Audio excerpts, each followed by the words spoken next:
Hey Gary, it's been a while since you've had something cool like this. What's going on? That was one of my kids' buddies talking about the fact that there hasn't been an awful lot of sports cars in the garage these days. And the reality is, as we build up the garage guy, the barbecue side of the business, you know what?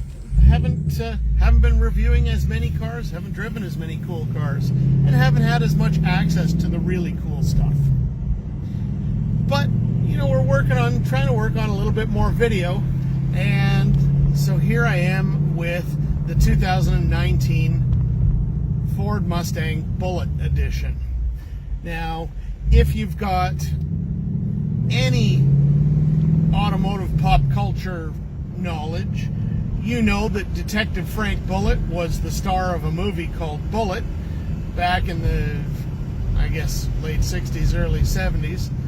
And, well, good old Frank, he drove a stripped-down Mustang GT fastback. It was Highland green, had American Racing torque thrust wheels on it, and no badges or anything. And it was pretty distinctive for its sound. Now that car was recreated a couple of times over the years as Ford tried to capture some of that magic. And I guess it was last fall that they introduced the 2019 Bullitt. And it seems like I'm the last one on the planet to actually drive one. And oh my God, I mean, quite honestly, the previous Bullitt was one of my all-time favorite cars. It's something that I always enjoyed driving, so much so that I almost bought the 2009 Bullitt edition that they had on the press fleet. I was really happy to see when I got into the 2019 that, first of all, they've kept the flavor. It is sort of a stripped down GT, but it's not really stripped down. It's more debadged and with a bunch of chrome that's been not a bunch, a little bit of chrome that's been put on in key places to sort of give the feel of that original car. They've breathed on the Mustang GT platform. So instead of having 460 horsepower, this thing has 480 horsepower, thanks to a somewhat revised intake manifold. And what else did they do? Intake manifold and larger throttle body. So they did some actual old school hot rodding rather than just tweaking the tuning, which is kind of nice. They've actually changed things. Of course, the highlight of this thing, yes, the Bullitt badging is cool, and the Recaro seats with the green stitching are cool, and the Highland green paint is cool. But the coolest part of this car is the exhaust. Now, I mean, there are other packages that include for GT that include the exhaust sound, but oh my God, does this thing sound just fantastic. And if it's not in quiet mode, because it does actually have a quiet mode that functions quite nicely, so that you don't tick off the entire neighborhood when you wake up in the morning.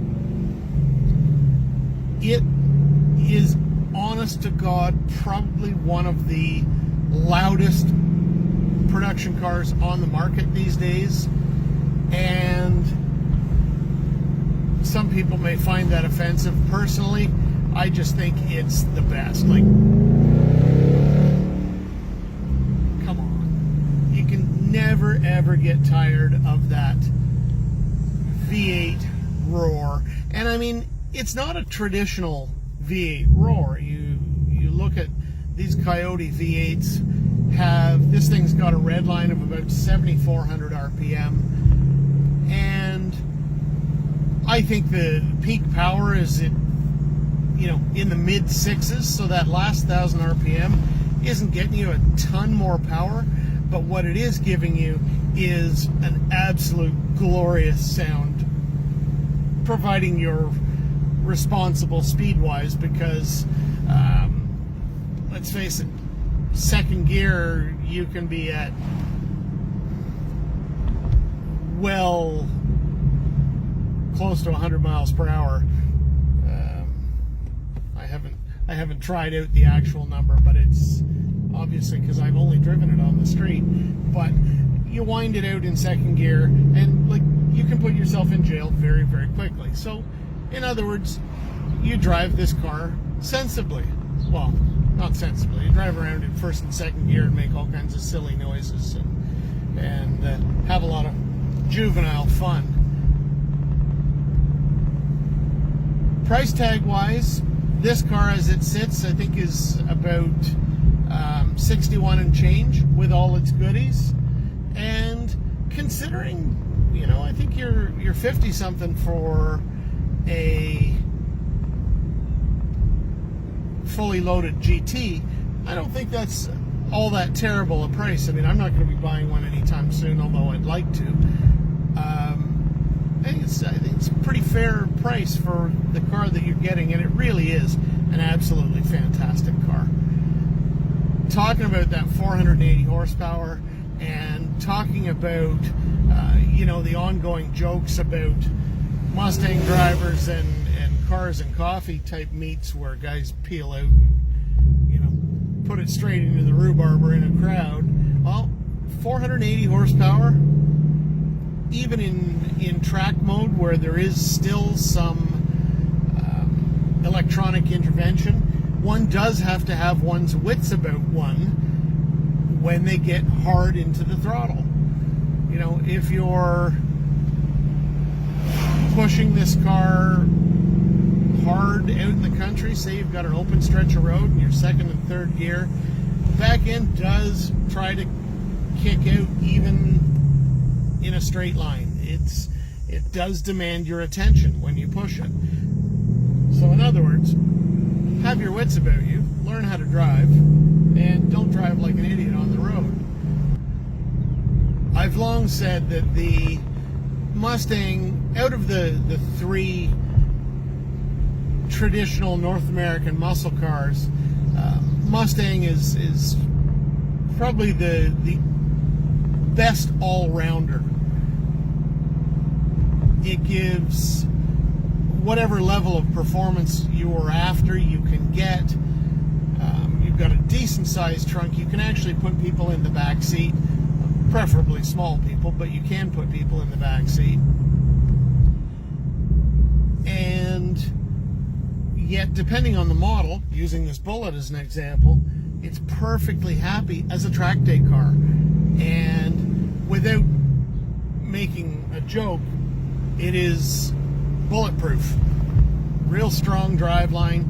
This thing's got 14,000 kilometers on it, and all of that has been at the hands of automotive journalists, which means it's probably had the living daylights beaten out of it for most of its life. And you know what? There's not a rattle, not a squeak. The drivetrain is tight. There's no clunks. There's no, funny noises from the rear diff or from the transmission, which are all things that happen with cars of this ilk after they've spent 6 months or whatever on a press fleet, because despite what people want you to believe, many of my colleagues are not overly sympathetic towards press vehicles, and they just cars get beat on. And this car, so you figure, instead of being probably 6 months old, it's had the life of maybe a 3-year-old car, and it's still beautiful. It's still a real nice driver. So I think Ford's done a good job, and I think this is a a good indicator of what this car is going to be like in the market for long term. So I think not only are you getting your money's worth with a fantastic, fun to drive car, and in the case of something like the Bullitt, you'll get your dash plaque with the production number on it, which does help resale value as the car becomes more of a collectible. So it's definitely a worthwhile car to think about if you're looking for muscle. You're looking for an all-around driver that you can have a good time with, take to the track, and drive daily. Fuel economy is not its strong suit, as you might guess. I think for our week we've put 375 kilometers on it, and we've managed 14.4 liters per 100, which isn't fantastic, but really, who cares when you can make a noise like this?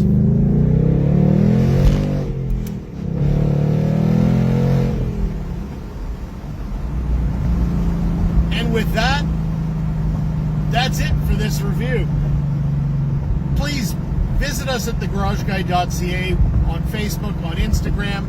Drop by the cafe, the Garage Cafe. It is automotive themed at 105 Consumers Drive in Whitby. Stop in and say hi, and if our ride of the week is something that interests you, we can take you out for a spin. Thanks, and have a great day.